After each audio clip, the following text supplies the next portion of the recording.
శ్రీ గురుభ్యో నమ. హరి ఓం.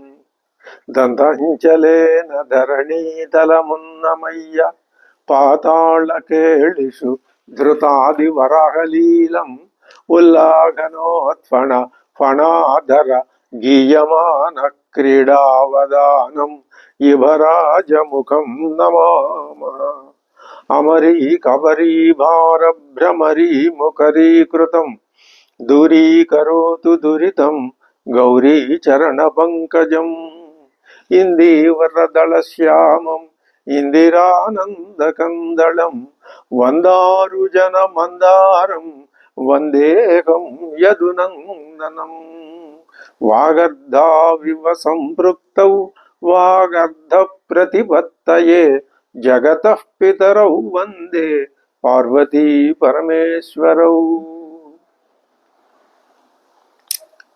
శృతి స్మృతి పురాణానాం ఆలయం కరుణాలయం నమామి భగవత్పాద శంకరం లోకశంకరం. నారాయణం నమస్కృత్య నరం చైవ నరోత్తమం దేవీం సరస్వతీం వ్యాసం తతో జయముదీరయేతు. బుద్ధిర్బలం యశోధైర్యం నిర్భయత్వమరోగత అజాడ్యం వాక్పటుత్వంచ హనుమస్మరణాత్ భవేతు. శ్రీకృష్ణ పరబ్రహ్మణే నమః.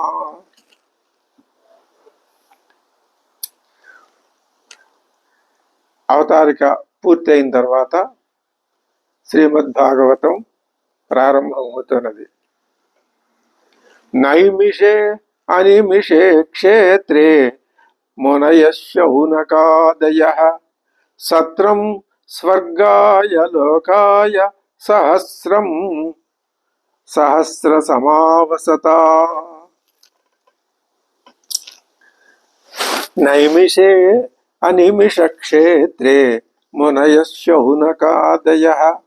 శౌనకాదులు మహర్షులు. అందులో వాళ్ళందరికీ నాయకత్వం వహించే ఆయన శౌనకుడు అనే మహర్షి. మహర్షులు అంటేనే వాళ్ళు వైరాగ్య గుణ సంపన్నులు. ఈ భవబంధాలకి అతీతమైన వాళ్ళు. ఈ భవబంధాల నుంచి విముక్తం కావాలి అని కోరుకునేవాళ్ళు. నిత్యము పరమాత్మని మనస్సులో ధ్యానించేవాళ్ళు. వేదం ఏ విహిత కర్మలనైతే విధించిందో వాటిని చక్కగా ధర్మబద్ధంగా అనుష్ఠించేవాళ్ళు. వాళ్ళు మహర్షులు. వాళ్ళెప్పుడు ఆ విధి విహిత కార్య ఆచరణ నిమగ్నులయ్యే ఉంటారు. వాళ్ళు ఇప్పుడు అందరూ ఎక్కడున్నారు అంటే నైమిషారణ్యంలో ఉన్నారు. అది ఎలాంటిది అంటే అనిమిష క్షేత్రే. అనిమిషులకి క్షేత్రం అది. అనిమిషులు అంటే దేవతలు, మానవులు దేవతలు. ఇక్కడ మనకు ఒక సందేహం వస్తుంది. మానవులంటే మనమంతా కనబడుతున్నాం. భూమి మీద అన్ని దేశాల్లో అన్ని ఖండాల్లో విస్తరించి వ్యాపించి ఉన్నారు.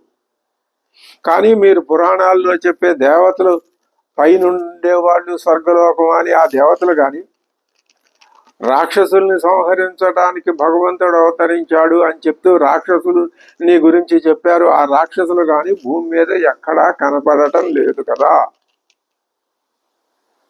అనే ఒక ప్రశ్న మొట్టమొదట మనకి ఎదురవుతుంది. దానికి జవాబు చెప్పుకోవటం తేలికే. ఒక మాట యథార్థమే. ఏమిటది? భూమి మీద ఉన్నది మానవులే. ఆ మానవుడే ఏవి దైవత్వ లక్షణాలు అని చెప్పారో ఆ లక్షణాల్ని కలిగి ఉంటే దేవతల కింద పరిగణింపబడతాడు. ఆ మానవుడే ఏవి రాక్షస లక్షణాలని పరిహరింపదగినవని వర్ణింపబడ్డాయో ఆ రాక్షస గుణాలని ప్రదర్శించినప్పుడు, ఆచరిస్తూ ఉన్నప్పుడు, పాల్పడుతూ ఉన్నప్పుడు రాక్షసుడని పేర్కొనబడతాడు.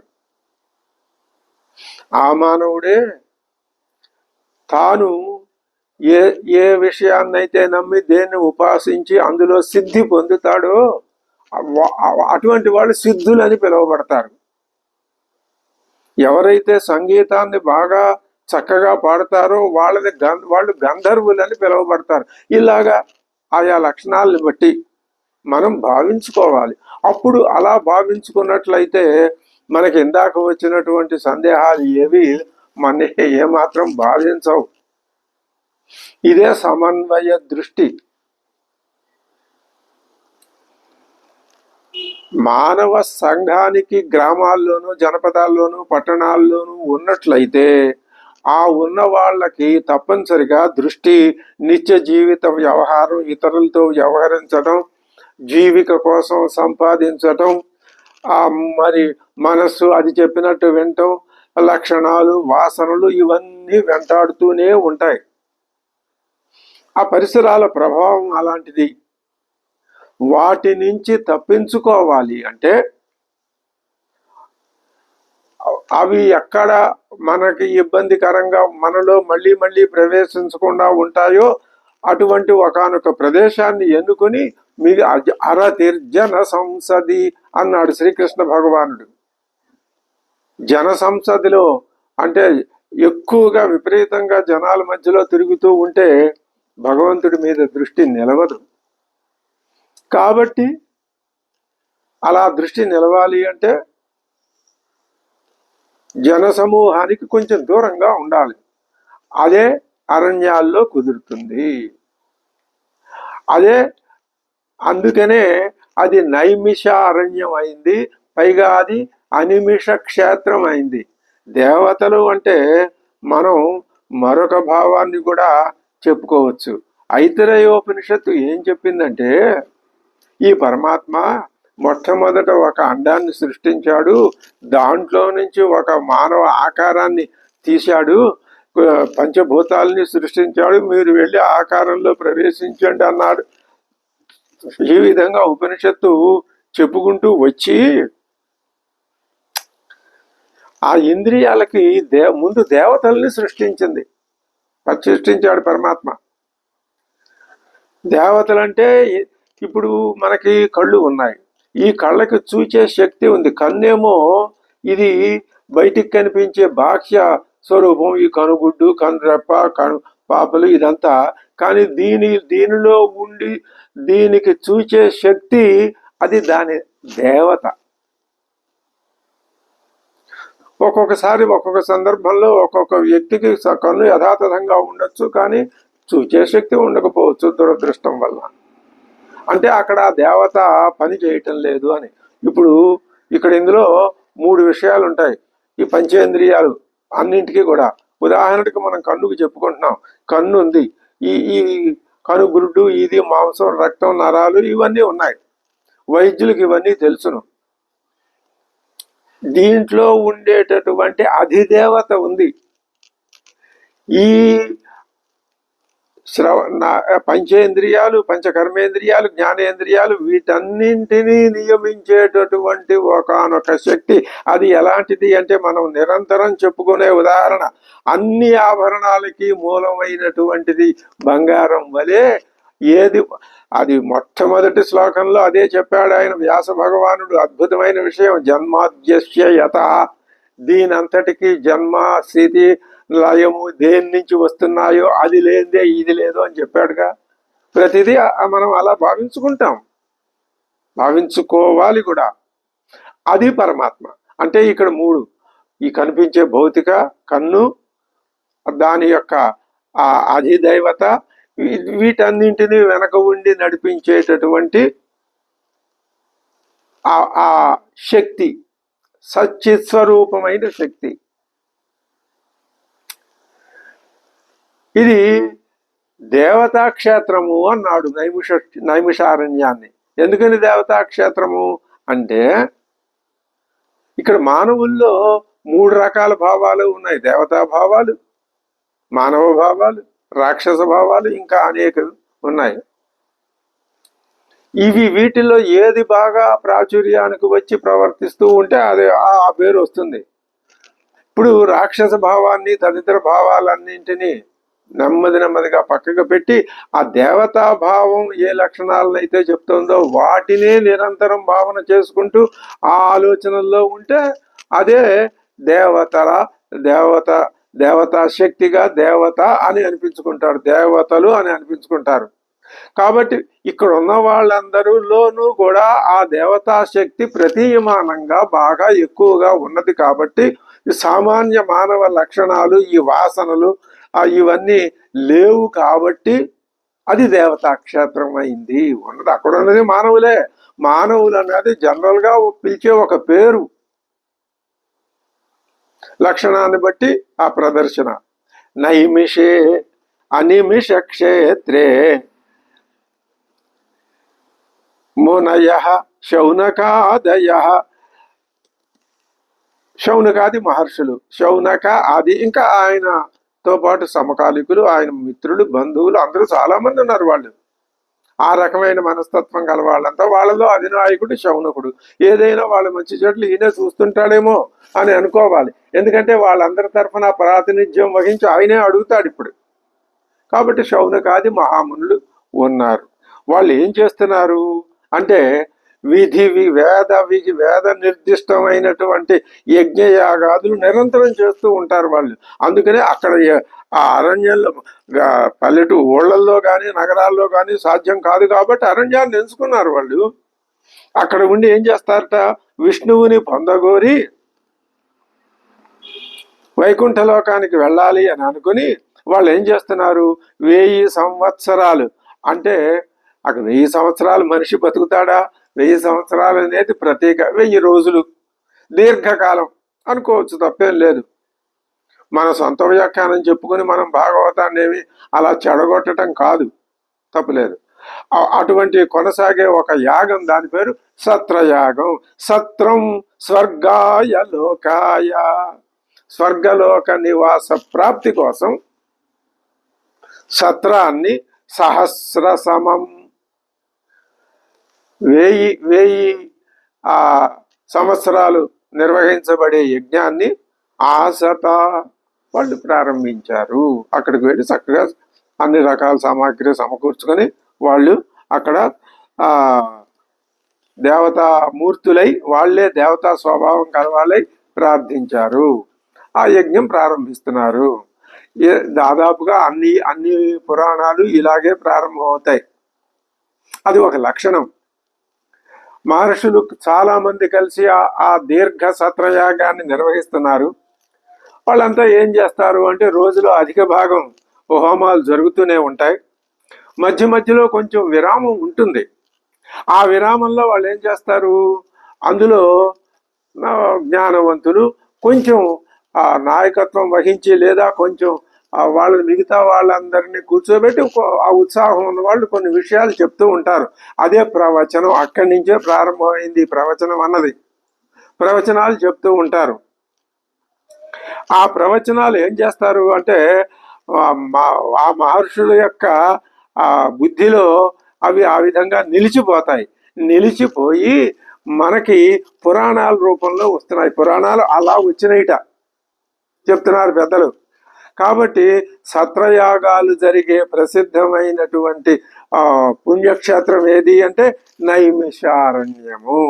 ప్రస్తుతం అటువంటి నైమిషారణ్యంలో దేవతలు ఉండేటటువంటి క్షేత్రంలో శౌనకాది మహర్షులు 1000 రోజులు జరిపేటటువంటి ఒకానొక సత్రయాగాన్ని ప్రారంభించారు. వాళ్ళు ఏం చేస్తున్నారు, ఏకదాతు తే ఏకదాతు మునయః ప్రాతః హుతాగ్నయః ప్రాతర్హుతాగ్నయః సత్కృతం సూతమాసీనం పప్రచ్చురిదమాదరాతు. ఈ 2 శ్లోకాలు, మొట్టమొదటి 3 శ్లోకాలు చెప్పారు. 4వ శ్లోకం నైమిషారణ్యే నైమిషే అనిమిష క్షేత్రే అని 4వ శ్లోకం చెప్పారు. ఇప్పుడు 5వ శ్లోకం చెప్తున్నది భాగవతం. ఏమని, తే ఏకదా ఒక రోజున మునయ ప్రాతకాలంలోనే నిర్వహించవలసినటువంటి హోమ కార్యం దాన్ని నిర్వహించారు. ఎవరు? మహర్షులు. మహర్షులు అంటానికి ఇక్కడ చాలా వ్యాసుడు ఆ అసలు ఆ శ్లోకాల ఆ రచనే అద్భుతంగా ఉంటుంది. పైగా ఇంకొకటి ఉన్నది, మిగిలిన పురాణాలన్నీ తేలిగ్గా అర్థమవుతాయి. వాల్మీకి మహర్షి రామాయణం రచించాడు అంటే చాలా తేలిగ్గా, మనం తెలుగు మాట్లాడుకున్నంత తేటగా ఉంటుంది రామాయణంలో సంస్కృతం. అంతా తెలుగులాగానే ఉంటుంది. ఎక్కడో ఒక శ్లోకం అర శ్లోకం కొద్దిగా పట్టేస్తాయి అనుకోండి, కానీ రామాయణంలో ఉన్న సంస్కృతం మన తెలుగుకి దగ్గరగా ఉంటుంది. కొంచెం దాని యొక్క ఒకటి రెండు నియమాలు మనం ముందు తెలుసుకున్నట్లయితే చాలా సునాయాసంగా మనం రామాయణం చదువుకునే అర్థాన్ని మనం బుద్ధికి ఎక్కించుకోవచ్చు. మిగతా పురాణాలు కూడా ఇంచుమించు అలాగే ఉంటాయి. కావ్యాలు అలా, రామాయణం ఆది కావ్యం, అది అందరికీ అర్థమయ్యేది. కానీ భాగవతం సంగతి అలా కాదుట. భాగవత విదుషాం భాగవతే పరీక్ష అన్నారు. వైదుష్యం ఉన్న వాళ్ళకి, పండితులైన వాళ్ళకి కానీ భాగవతం యొక్క ఆ శ్లోకం, వ్యాసుడు విజృంభించి రాశాడు భాగవతాన్ని.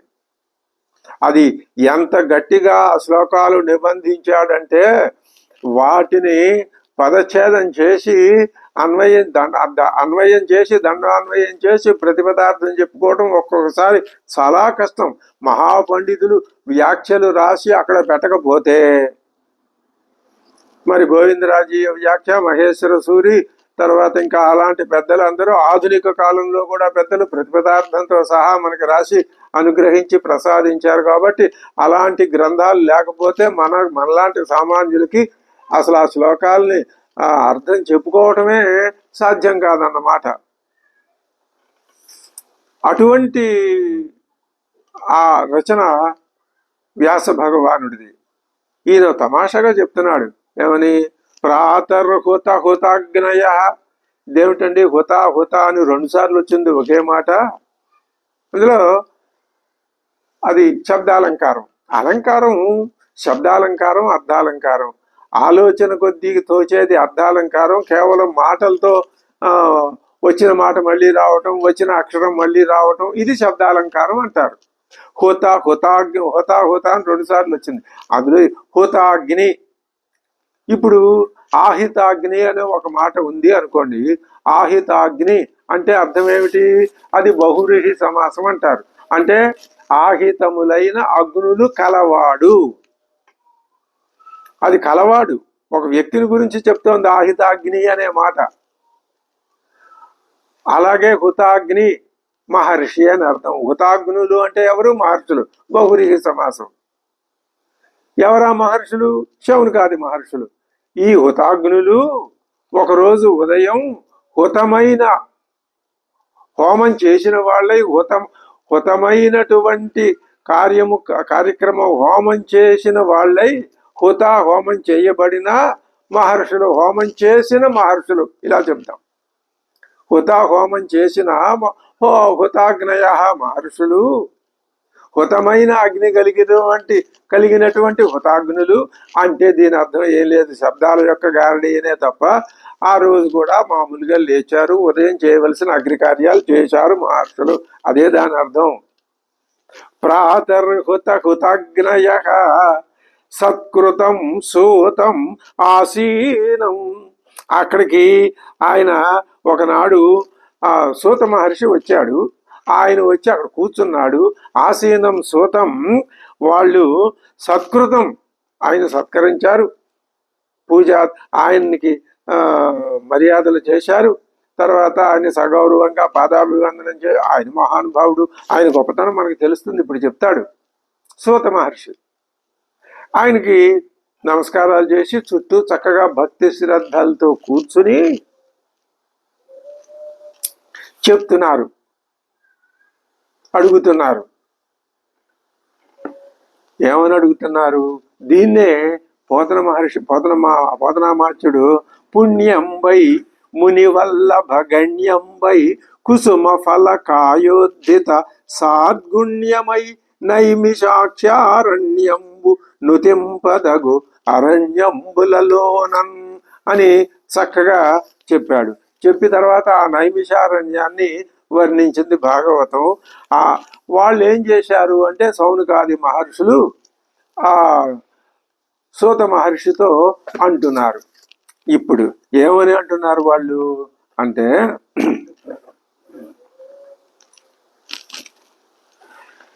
సమతం తొల్లి పురాణ పంక్తులు ఇతిహాస శ్రేణులన్ ధర్మశాస్త్రములున్ నీవు పఠించి చెప్పితివి వేదవ్యాస ముఖ్యుల్ మునుల్ సుమతుల్ సూచిన వెన్ని అన్నియును దోచున్ని మదిన్ తత్ప్రసాదమునంజేసి ఎరుంగ నేర్తువు సమస్తంబున్ బుధేంద్రోత్తమా.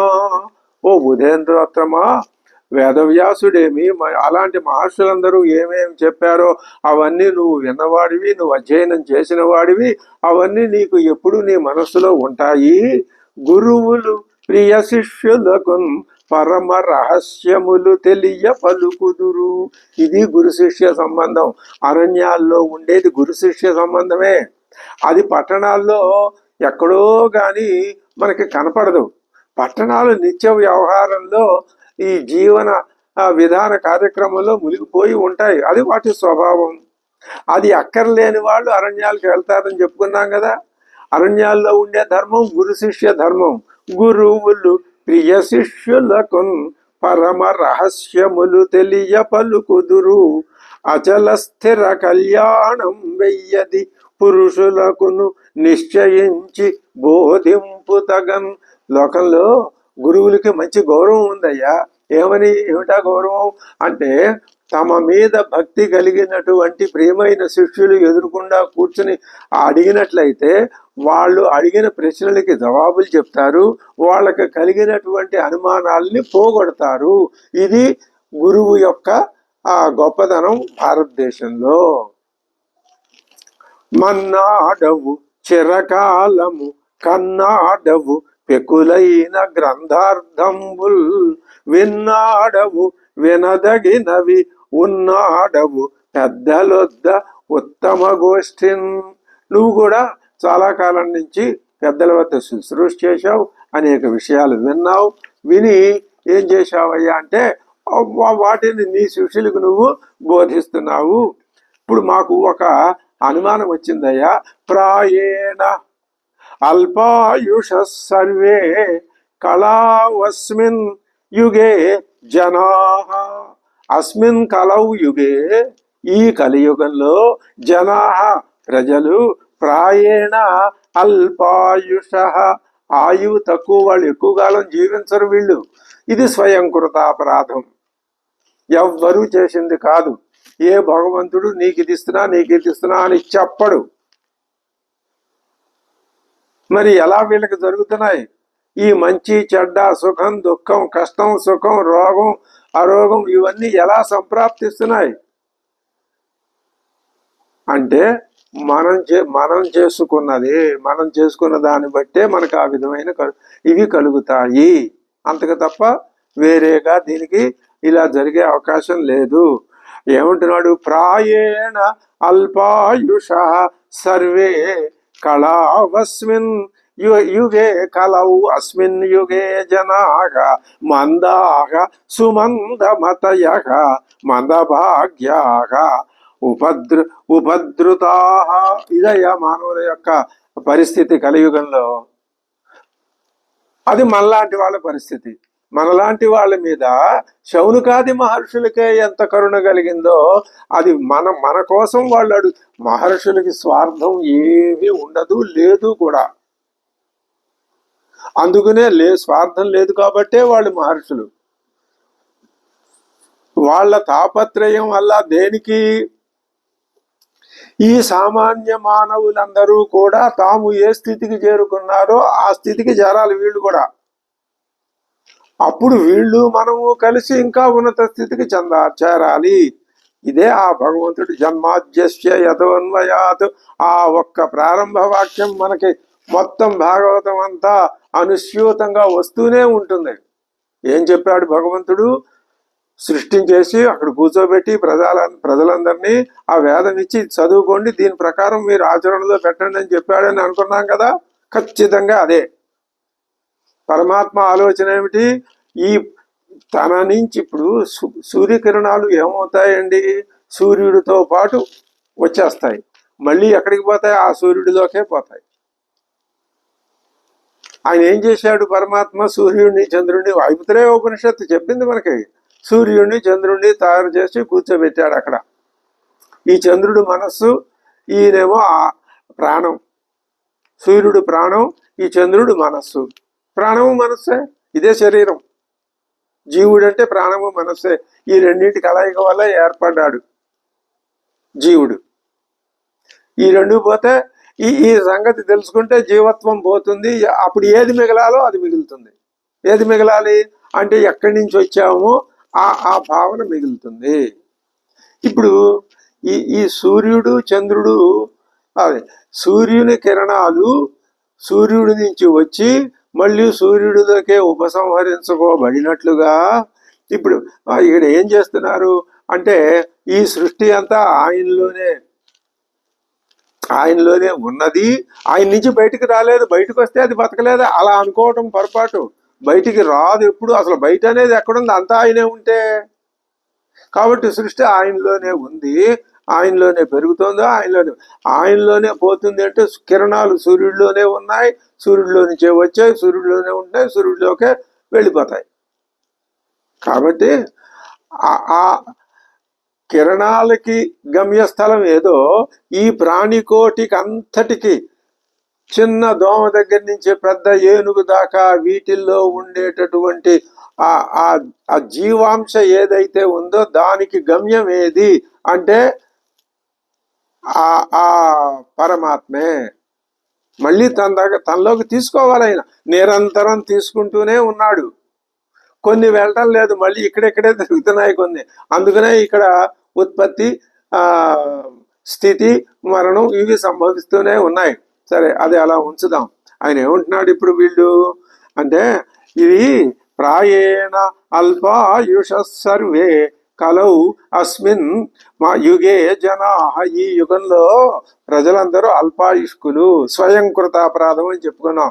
అల్పాయుష్కులు, ఆయుష్ తక్కువ. సరే, ఆయుష్ తక్కువో ఎక్కువో, ఆ తక్కువ ఆయుష్లోనే పరమార్థాన్ని గ్రహించగలిగితే ఇంకా అంతకంటే కావాల్సిందే ఉంది. కానీ వీళ్ళ ఆయువు అది గ్రహించకుండా కూడా పోతుంది, తక్కువలోనే పోతుంది. ఇంకొంతకాలం ఉంటే జ్ఞానోదయం అయ్యేదేమో, అది కూడా అలాగే ఉంటుంది. వాళ్ళు ఇంకా ఎలా మందాహ సుమంద మతయ మంద భాగ్యాక. దీనికి పోతన గారు అద్భుతమైనటువంటి చక్కటి ఆంధ్రీకరణ పద్యాన్ని మనకు అందించాడు. ఇది మనం ఇటు వ్యాస భగవానుండి అటు పోతన గారిని సమన్వయంతో చూసి మనం పరిశీలించి ముందుకు వెడదామని అనుకున్నాం కదా. ఒక్కొక్కసారి సాధ్యమైనప్పుడు పోతన గారి పద్యాలు ఆంధ్రదేశంలో అందరికీ వచ్చు, అందరికీ తెలుసు. 6వ తరగతి పిల్లవాడి దగ్గర నుంచి డిగ్రీ స్థాయి వరకు మరి పోతన గారి భాగవతం మీద ఎంతమంది రీసెర్చ్ చేసి ఎంతమంది పట్టాలు పొందిన వాళ్ళు. కాబట్టి ఆ పోతన గారి సుప్రసిద్ధమైన పద్యాలు మనం వదిలిపెట్టం. అది మన యొక్క ఆలోచన విధానం. అలసులు మందబుద్ధియుతులు అల్పతరాయువులు ఉగ్రరోగ సంకలితులు మందభాగ్యులు సుకర్మములయ్య విసేయదాలరు ఈ కలియుగమందు మానవులు. ఎంత చక్కగా వచనం చెప్పినట్టే చెప్తున్నాడు, కానీ అది పద్యం. ఈ కలియుగమందు మానవులు, ఈ కలియుగంలో అలసులు, వాళ్ళకి అలసత్వం చేద్దాంలే చూద్దాం, తమోగుణ లక్షణం అదే అలసులు. ఇంకా మంద బుద్ధియుతులు, బుద్ధి చురుకుతనం ఉండదు, గ్రహించాల్సిన విషయాన్ని గ్రహించదు. ఏ విషయం గ్రహించాలండి? ఎందుకు గ్రహించాలంటే డబ్బు ఎలా సంపాదించాలో బాగా తెలుసు కదా, అది కాదు. మందబుద్ధి అంటే ఒక్కటే అర్థం, ఇది వ్యాఖ్య. ఎవరు మందబుద్ధి కాదు. తాను ఎలా బ్రతకాలో ఎలాగా చేయాలో తెలిసిన వాళ్ళు అందరూ తెలిసిన వాళ్ళే దాదాపుగా. మరి మందబుద్ధులు అని అంటున్నాడే పోతన గారు. అంటే మందబుద్ధులు అంటే భగవత్ తత్వాన్ని గ్రహించలేరు, అది అర్థం. మందబుద్ధులు అలసులు. దేంట్లో అలసత్వం? భగవత్ తత్వాన్ని గ్రహించటంలో అలసత్వం. ఇది నా వ్యాఖ్య.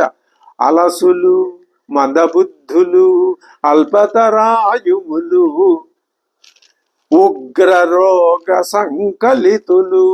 పైగా రోగాలు, రుచులు తెచ్చిపెట్టుకున్నవి, ప్రకృతి ఇచ్చేవి, ఆది దైవికాలు, ఆది భౌతికాలు, ఆధ్యాత్మికాలు, ఇవన్నీ అవే.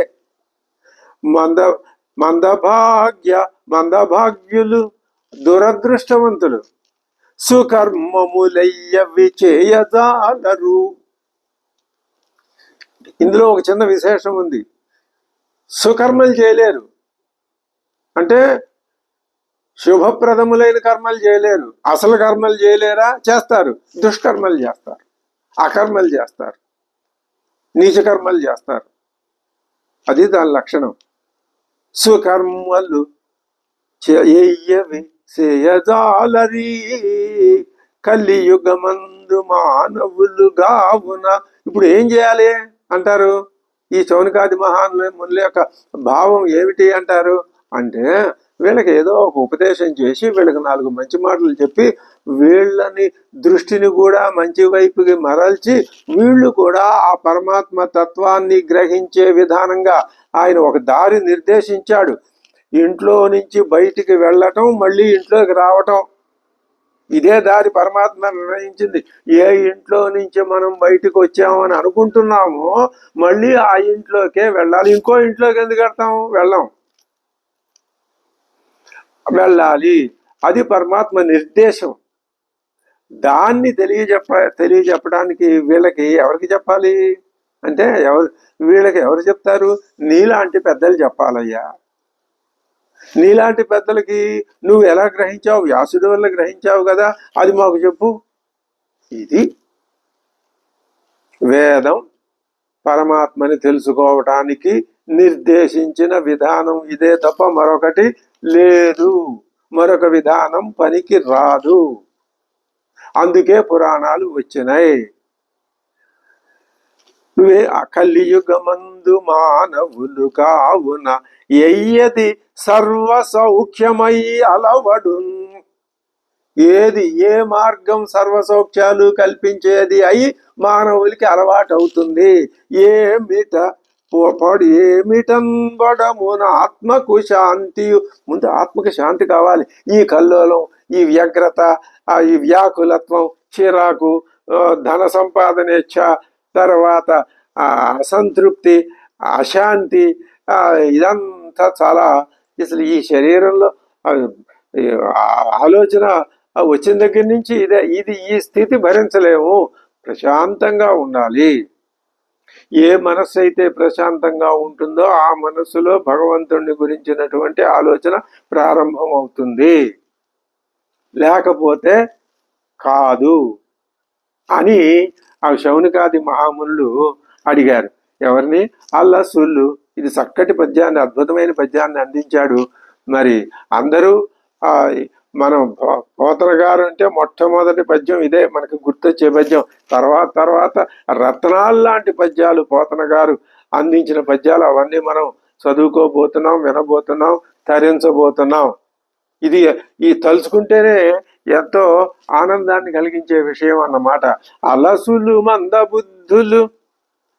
మందబుద్ధియుతులు, అల్పతరాయువులు, అగ్రరోగ సంకలితులు, మందభాగ్యులు, సుకర్మములయ్య విచేయజాలరి కలియుగమందు మానవులు కావున ఎయ్యది సర్వ సౌఖ్యమై అలవడు. ఏమిటనబడమున ఆత్మకు శాంతియు. ఇక్కడ ఇది పోతన గారి ప్రయోగం. అందులో ఏమన్నాడు అంటే, ప్రాయేణ అల్పాయుష సర్వే కళావస్మిన్ యుగే జనా మందా సుమందమతయో మందభాగ్యా హి ఉపద్రుతా అని చెప్తూ ఏమంటున్నాడు అంటే, ఆయన తర్వాత మళ్ళీ వీళ్ళకి ఏ విధంగా శాంతి కలుగుతుంది అని వ్యాస భాగవతం చెప్పింది. దానికి ఈయన ఆత్మకు శాంతి మునీంద్ర చెప్పవే. ఆత్మశాంతికి ఆత్మశాంతంగా ఉండాలి. ప్రశాంతమైన మనస్సులోనే భగవంతుడి గురించిన ఆలోచన వస్తుంది. ఎవ్వని అవతారము ఎలభూతములకు సుఖమును వృద్ధియు సురిది జేయు. ఎవ్వని శుభనామమే ప్రొద్దు నుడువంగ సంసార బంధంబు సమసిపోవు. ఎవ్వని చరితంబు హృదయంబు చేర్చిన భయముంది మృత్యువు పరువు పెట్టు. ఎవ్వని పద నది నేడు బాయలు సేవింప ఏ పారు జలముల సేవింప నైర్మల్య సిద్ధి గలుగు. తపసులెవ్వని పాదంబు తగిలి శాంతి తెరగుగాంచిరి. వసుదేవ దేవకులకు నవ్వడు దయించే తత్కథలెల్ల వినగ నిచ్చపుట్టెడు నెరిగింపు యుద్ధ జరిత. పైగా తమకు ఏది కావాలో వీళ్ళకి ఆ విష్ణు కథలు, శ్రీకృష్ణ కథలు, దేవకీ వసుదేవులకు సంతానంగా జన్మించినటువంటి ఆ శ్రీకృష్ణ పరమాత్మ యొక్క కథలు వినాలి అని వీళ్ళకి తెలియదా? తెలుసు. కానీ గురువు ముఖత వింటే శిష్యుడి పని చాలా అద్భుతం. శిష్యుడి పని సుఖం. కష్టపడేది గురువు, సుఖపడేది శిష్యుడు. ఎలాగా? ఆయన గురువు గారు ఏం చేస్తాడు? తేనెటీగలాగా అన్ని విషయాల్ని పోగేసుకొచ్చి పాపం కష్టపడి చెప్తుంటాడు. వీళ్ళు చిత్తశుద్ధి కనుక ఉన్నట్లయితే హాయిగా శ్రవణ పేయంగా, కర్ణపేయంగా వింటారు. వింటూ ఉండంగానే మరణం జరిగిపోతుంది. అది గురువు అనుగ్రహం. కాబట్టి చక్కగా చెప్పే గురువు ఉంటే శిష్యుడికి ఆనందమే ఆనందం. అందుకని వీళ్ళు ఆ విషయాలు అడుగుతున్నారు. ఈ కలియుగంలో జనులు మా బుద్ధి స్థాయిల్లో కూడా సోమరులే, అలసులు. వీళ్ళు గొప్ప గొప్ప యజ్ఞయాగాదుల్ని చెయ్యలేరు. మరి సూక్ష్మమైన తత్వాన్ని బోధించినా బుద్ధికి పదును పెట్టుకోలేరు, తెలుసుకోలేరు. ఉత్సాహం, తెలుసుకోవాలనే ఉత్సాహం కూడా ఉండదు. మరి వీళ్ళకి ఏదైనా బోధిద్దాము అంటే ఏ ఉపాసనో మరి లేకపోతే ఏ యజ్ఞాగాదులో అంటే వాటి మీద వీళ్ళకి మనస్సు పోదు. పోనీ ఏదైనా జ్ఞానం చెబుదామా, అది కొంచెం అంత మెలికలుగా గ్రహించడానికి కష్టసాధ్యంగా ఉంటుంది. అది వీళ్ళు ఏమాత్రం కొంచెం చిన్న మెలిక వచ్చినా వీళ్ళు గ్రహించలేరు. పైగా వీళ్ళందరిలో ఉన్నది ఏమిటయ్యా అంటే భోగపరాయణత్వం. ఈ ప్రకృతిలో కొన్ని దుర్లక్షణాలు ఉన్నాయి. ఎదురుకుండా ఆకర్షణ కలిగిస్తుంది. అసలు ఆ ఇంద్రియాల్ని పరాంచిక నివ్యతును నత్ స్వయంభూ కఠోపనిషత్తు చెప్పింది. ఆ స్వయంభూ బ్రహ్మదేవుడు ఉన్నాడే, అసలు ఈ ఇంద్రియాలని సృష్టించి ఇక్కడ పెట్టడమే మన తీసుకెళ్లి గోతిలో పారేయటమట. కడేశాడు. మనం ఈ గోతిలో పడ్డాం, ఇంద్రియాలనే గోతిలో పడ్డాం. పైగా వాటిని ఏం చేశాట ఆయన? నువ్వు ముందుకే చూడు, వెనక్కి చూసావో చంపేస్తానని వాటిని మెలిపెట్టేశాడు. అవి ముందుకే చూస్తాయి తప్ప వెనక్కి చూడలేవు. ఈ ముందుకు చూడటం వెనక్కి చూడటం ఏమిటి అంటే, ముందుకు చూడటం అంటే ఎదురుకుండా ఉన్నదాన్ని గ్రహించి దాన్ని వరలో పడి ఆ సుఖాలు అనుభవించడమే తప్ప నేనెవరు, నన్ను వెనక ఉండి నడిపించే ఇందాక చెప్పుకున్న మూడు, ఈ గోళం, అధిదేవత, పరమాత్మ, ఈ మూడు అసలు దీని గురించి, ఈ త్రిపుటిని గురించి ఆలోచన రాదు. అందుకని అది ఉండదు. భోగపరాయణత్వం ఎక్కువగా ఉంటుంది. పైగా సమాజంలో కూడా జనానికి ఆరోగ్యం కూడా ఉండదు అంతంత మాత్రంగానే. ఎందుకని? ఆహారపు అలవాట్లు కానీ, ప్రకృతి ఇచ్చే కొన్ని రోగాలు కానీ, వీళ్ళు తెచ్చుకునే రోగాలు కానీ, ఇవన్నీ ఉంటుంది. ఇలాగా జరుగుతూ ఉంటుంది. మరి ఇప్పుడు ఇటువంటి పరిస్థితుల్లో మనకి కర్తవ్యం ఏమిటి అంటే, శరీరానికి ఆరోగ్యము ఉండాలి. ఆరోగ్యం లేకపోతే నువ్వు ఎంత మంచి బోధించినా అది గ్రహించలేడు. అనారోగ్యంతో కూడుకొని మంచం మీద పడి ఉన్నవాడు భగవద్గీత చెప్తాను, భాగవతం చెప్తాను అంటే వింటాడా? వినగలడా? వినలేడు. కాబట్టి ఆరోగ్యం లేదు, ఆయువు లేదు, బుద్ధి మందబుద్ధి. మరి ఇలా ఉన్నారయ్యా ఈ మనసులు. వీళ్ళందరికీ కూడా మనస్సుకి శాంతి సౌఖ్యం కలిగించాలి ఉపాయం ఒకటి ఏదైనా ఉందా? ఉంటే అది ఏం కావాలి? అదే శ్రీమద్ భాగవతం యొక్క శ్రవణం. అది చెప్పటం వరకు దారికి తీసుకొచ్చారు ఎవరు? సూత మహర్షి, అదే మన శౌనకాది మహాములు. ఇక్కడ అలసులు మందబుద్ధులు అనే పద్యం తర్వాత కొన్ని చక్కటి ఆణిముత్యాలు లాంటి పద్యాలు చెప్పారు పోతన గారు. మనం వాటిని ఒక్కసారి భావన చేస్తే మనకి ఎంతో చక్కటి ఆనందం కలుగుతుందన్నమాట. ఎవ్వని అవతారము ఎల్లభూతములకు అని చెప్పి తర్వాత ఏమంటున్నారు? భూషణములు వానికి అఘపేషణములు మృత్యు చిత్త భీషణములు హృత్తోషణములు కళ్యాణ విశేషణములు హరిగుణోపచిత భాషణములు మాటలు. ఎవరైనా ఆ శ్రీహరిని గురించినటువంటి గుణాల్ని వర్ణించి చెప్పేటటువంటి మాటలు ఏవైతే ఉంటాయో అవి ఆ వినేవాళ్ళకి ఎలా ఉంటాయి? భూషణములు. చెప్పేవాడికి శ్రీ మహావిష్ణువుని గురించి చెప్తే అదే అలంకారం, వేరే అలంకారాలు కావు. అఘపేష్ వాణికి అంటే సరస్వతీదేవికి, సరస్వతి అంటే మాట వాగ్రూపమే సరస్వతి కదా, అటువంటి హరిగుణాలే సరస్వతీదేవికి భూషణములు ఎవరైనా చెప్తుంటే.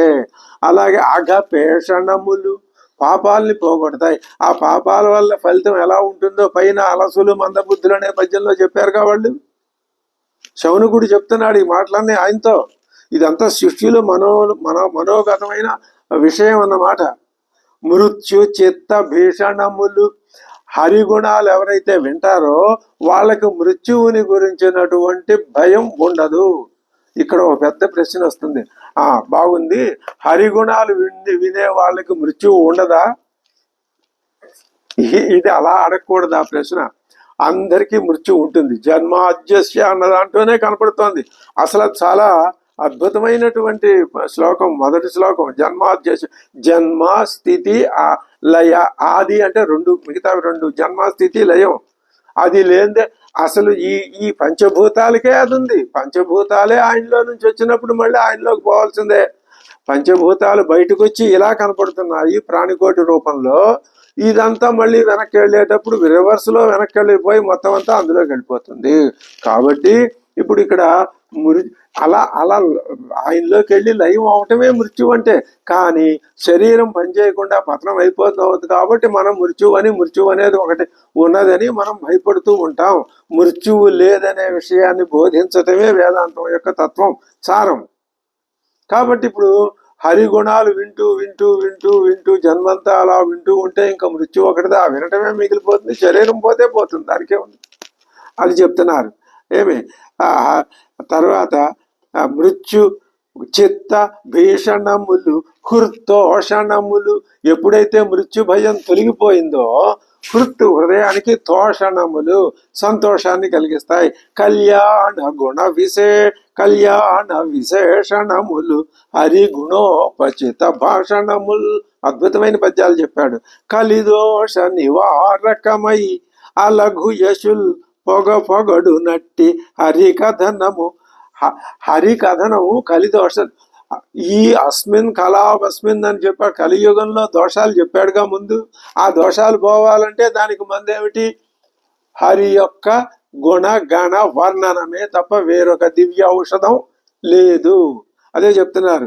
కలిదోష నివారకమై అలఘు యశుల్ పొగడు నట్టి హరికథనము నిర్మల గతి గోరెడు పురుషుడు వెలయగనవాడు తగిలి వినడు మహాత్మా.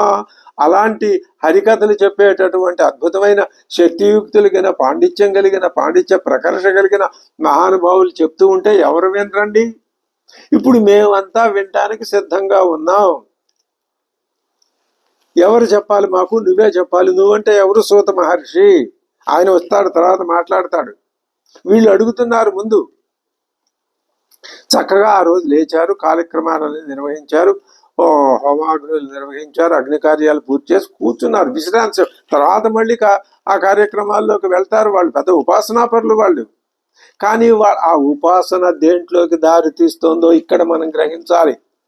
ఆ మధ్య ఉపాసన జరుగుతూనే ఉంటుంది, యజ్ఞయాగాది క్రియలు జరుగుతూనే ఉంటాయి. వేద నిర్దిష్టమైన క్రియాకలాపం జరుగుతూనే ఉంటుంది. ఆ క్రియాకలాపం క్రమక్రమంగా కర్మకాండ జ్ఞానకాండలోకి దారి తీసే విధానం స్పష్టంగా కనిపిస్తోంది. ఇక్కడ చూపిస్తున్నారు. నిర్మల గతి కోరెడు పురుషుడు ఎవరు వినకుండా ఉంటారు? అనగా విను రసజ్ఞులై వినువారికి మాట మాటకు అధిక మధురమైన ఎట్టి కృష్ణ కథ సకథనము ఆకర్ణనము చేయ తలపుగలదు మాకు తనివి లేదు. మాకు కృష్ణ కథ వినాలని ఉందండి. ఎంత విన్నా మాకు తనివి లేదు, సంతృప్తి కలగదు, ఇంకా వినాలనే అనిపిస్తూ ఉంటుంది. వర గోవింద అద్భుతమైన పద్యం చెప్పాడు పోతనామాచ్యుడు. వర గోవింద కథాసుధారస మహావర్షోరుధారా పరంపరలంగాక బుధేంద్ర చంద్ర గోవిందుని యొక్క కథలనేటటువంటి వర్షం కురిస్తేనే ఇతరోపాయానురక్తిన్ ప్రవిస్తర దుర్దాంత దురంత దుస్సహ జను సంభావితానేక దుస్తర గంభీర కఠోర కల్మష కనద్దావానలం వారునే. దావానలం అరణ్యాన్ని పట్టుకుని దహించేస్తోంది. అది ఎప్పుడు పోతుంది? నువ్వు నేను వెళ్ళి ఒక చెంబుడు నీళ్లు కొడితే పోదు. పైనుంచి వర్షం పడాలి, ఇంద్రుడు వర్షం కురిపించాలి, ఆ దావానలం ఆరాలి. మాలో కూడా ఒక దావానలం ఉంది. ఎప్పటి నుంచి ఉంది? ఎన్నో వందల వేల జన్మల నుంచి. ఇక్కడ మళ్ళీ ఒక ప్రశ్న, వీళ్ళంతా వీళ్ళే ఆ జన్మల్లో పుట్టారా? ఇలాంటి అడ్డదిడ్డమైన అలాంటి ప్రశ్నలకు చోటు లేదు. ఇక్కడ గుణాలే ప్రధానం, శరీరం ప్రధానం కాదు. ఎన్నో వందల జన్మల నుంచి కూడా వీళ్ళల్లో ఆ కలి దోషం, సంసార దోషం, ఈ సంసారంలో వచ్చి పడటం అనే దోషం అనేటటువంటి దావాగ్ని వీళ్ళలో, ఆ దావాగ్ని వల్ల వీళ్ళు బాగా సంతప్తులైపోయి ఉన్నారు. ఈ దావాగ్ని దావాగ్ని చల్లారాలంటే వర్షం కురవాలి. ఈ దావాగ్ని చల్లారాలంటే ఏ వర్షం కురవాలి? వర గోవింద కథా సుధారస మహావర్షోరుధారా ప్రవధరా పరంపరలంగాక. అది గోవింద కథా సుధారసం అనే వర్షం కురవాలి. అప్పుడు మనల్ని ఆవరించి ఉన్నటువంటి సంసారం అనే దావానలం ఆరిపోతుంది. చక్కటి రూపకాలంకారంతో ఎటువంటి వాళ్ళకైనా అర్థమయ్యే విధానంగా పోతన గారు అక్కడ చెప్పినటువంటి వ్యాస భాగవతాన్ని ఆంధ్రీకరించి చెప్పాడు. ఇంకా చెప్తున్నాడు ఆయన, హరినామ కథన దావానల జ్వాలల కాలవే ఘోరాఘ కాననములు. హరినామం అనేటటువంటి హరినామ కథన దావానల జ్వాలల. హరినామం అనేది అగ్ని. అది వెళ్ళి ఇందాక అరణ్యాల్లో ఉండే అగ్నిని చల్లార్చడానికి వాన కావాలన్నాడు. ఎట్లాగైనా చెప్పచ్చు, దానికేముంది. వైకుంఠ దర్శన అంటే శ్రీ మహావిష్ణువుని చూడటం అనేటటువంటి వాయు సంఘంబుచే తొలగవే బహు దుఃఖతోయదములు. వాయువు వీస్తే మేఘాలు కొట్టుకుపోతాయి. దుఃఖం అనే మేఘాలు శ్రీమన్నారాయణుడి యొక్క పేరు అనేటటువంటి వాయువుని పేరు అని తెలుసుకుంటే ఆ వాయువుతో ఈ దుఃఖం అనే మేఘాలు పోతాయి. కమలనాథాధ్య కమలనాభ్యాన కంఠీరవంబుచే కోలవే సంతాప కుంజరములు. సంతాపం అనే ఏనుగులు, అది ఆ ఏనుగులను పోగొట్టడానికి శ్రీ మహావిష్ణువు యొక్క పేరు అనే సింహాలు ఉండాలి. నారాయణ స్మరణ ప్రభాకర దీప్తిచే తీరవే షడ్వర్గ తిమిరతతులు. అది నళిన నయన భక్తి నావలేగాక సంసార జలధి దాటి చనగరాదు. వేయునేల మాకు విష్ణు ప్రభావంబు తెలుపవయ్య సూత ధీ సమేత అని వీళ్ళు చక్కగా ప్రార్థించారు. మరియు కపట మానవుండును గూఢుండును అయిన మాధవుండు రామసహితుండై అతిమానుషంబులైన పరాక్రమంబులు చేసనట. మేము విన్నాం. ఆ శ్రీకృష్ణుడు బలరాముడికి సోదరుడై బలరాముడిని తన అన్నగా పెట్టుకుని ఆయన అతిమానుషములైనటువంటి పనులు చేశాడట. వాటిని వివరింపము. కలియుగంబు రాగలదని వైష్ణవ క్షేత్రంబున దీర్ఘ సత్ర నిమిత్తంబున హరికథలు వినన్ ఎడగలిగి నిలిచితి మేము. వీడు కలియుగం వస్తుంది, మొత్తం ప్రజలంతా కలియుగంలో కొట్టుకు చస్తూ ఉంటారు, మేము దాంట్లో ఉండటం ఇష్టం లేక ఎడగలిగి ఈ నైమిషారణ్యానికి దూరంగా ఇక్కడికి వచ్చాం మేము. దైవ యోగంబునన్ మాకు జలరాశి దాటగోరెడ్డి కలము జనుల్ కన్నదారుగా అంచిన భంగిన్. ఎదురుకుండా ఒక పెద్ద నీటి ప్రవాహం వచ్చింది, దాన్ని దాటాలి అంటే ఒక పడవ, ఒక కర్ణధారుడు, ఒక నావికుడు ఉండాలి. అలాగా కలిదోషహరణ వాంఛా కలితుల మగుమేము నిన్ను కంటిమే సూత. ఈ ప్రవాహాన్ని దాటించగలిగినటువంటి ఆ నావికుడివి, కర్ణధారివి నువ్వేనయ్యా, నువ్వు మాకు లభించావు. కాబట్టి చారుతర ధర్మరాశికి బారకుడగు కృష్ణుడు ఆత్మ పదమునకేగన్ ధారకుడు లేక ఎవ్వని చేరెను ధర్మంబు పలుపు సెడి మునినాథ. ద్వాపర కలియుగాల సంధి మార్గంలో చెప్తున్నారు వీళ్ళు. శ్రీకృష్ణుడు నిర్యాణం చెందాడట కదా, మరి ఇప్పుడు ఆ ధర్మం ఏమైంది, ఏమిటి ఆ సంగతి? మాకు ఎంత వ్యాకులంగా ఉందంటే, కృష్ణుడు ఉన్నంతకాలం ధర్మం చక్కగా ఉన్నది, ఇప్పుడు ఆ కృష్ణుడు అవతారం చాలించాడట. పరిస్థితి ఏమిటి ఇప్పుడు? మా పరిస్థితి ఏమిటి? ఈ కలియుగం ఏమవుతుంది? ఆ భగవంతుని యొక్క నిర్దిష్టమైన విధి విధానం ఏ విధంగా గట్టెక్కుతుంది? కృష్ణుని యొక్క ఆ అవతార పరిసమాప్తితో అంతా శూన్యమేనా? ఇంకా ఏమీ లేదా?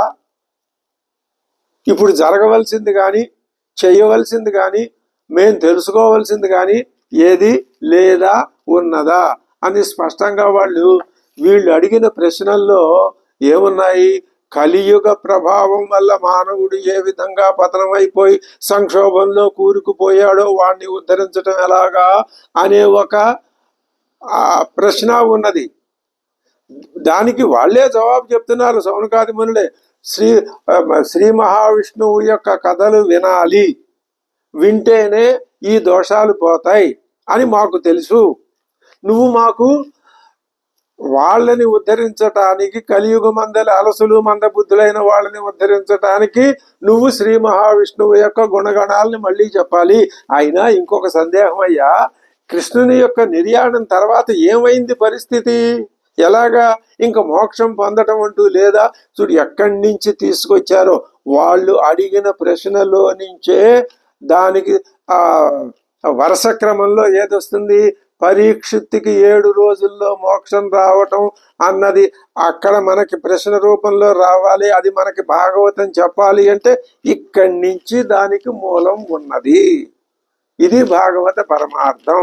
భాగవతంలో మనం కనిపెట్టవలసినటువంటి సందేశం ఇది. వాళ్ళు అడిగినటువంటి శౌనకాది మహామునులు చేసినటువంటి పరిప్రశ్న.